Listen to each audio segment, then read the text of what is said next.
London is one of the most visited cities on the planet. These visitors bring investment, diversity and vibrancy, and their numbers are rising. By 2025, London is projected to attract over 40 meters overnight visitors a year, up from 31 meters in 2016. But while the tourism industry is a boon to the national economy and employment, it also puts a strain on our city. From antisocial behaviour, street litter, and risks to public safety, to overburdening already crowded public transport, the pressures are growing.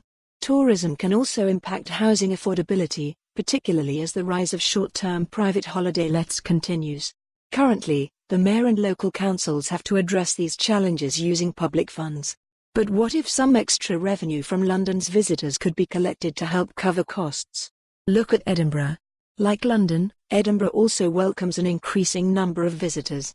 And in a recent Centre for London publication, the leader of Edinburgh Council, McVey, explained why his city has backed a tourist tax, recognizing that to maintain its position as a global destination, it needs to invest in the places that make it a success story. The idea to introduce a transient visitor levy, or tourist tax, on all overnight visitors has won support from many Edinburgh residents. The widespread feeling is that tourism needs to offer something to the city, rather than just contribute to council budget concerns. In London, we often hear that businesses would oppose an extra tax, making already expensive hotel rooms pricier still, at a time when they face increasing competition from services such as Airbnb. However, Edinburgh Council has found that businesses are less hostile to the idea if they are persuaded that the additional revenue is dedicated to improving the city and its public realm, investing in parks, cleaning streets, and marketing it as a tourist destination. How much could such a tourist tax raise? Modelling for Edinburgh has shown that £2 per room per night could generate around £14 million a year.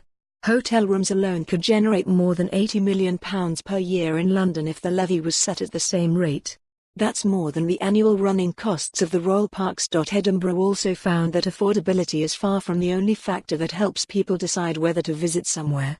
Neither Edinburgh nor London are primarily budget backpacking locations, and as the proposed increase in the cost of a room per night is relatively small, this should not impact numbers. Of course, there would be issues to work out with these kinds of taxes.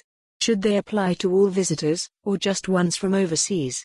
Should they be applied to short-term holiday lets and Airbnbs as well as hotels, to ensure a level playing field?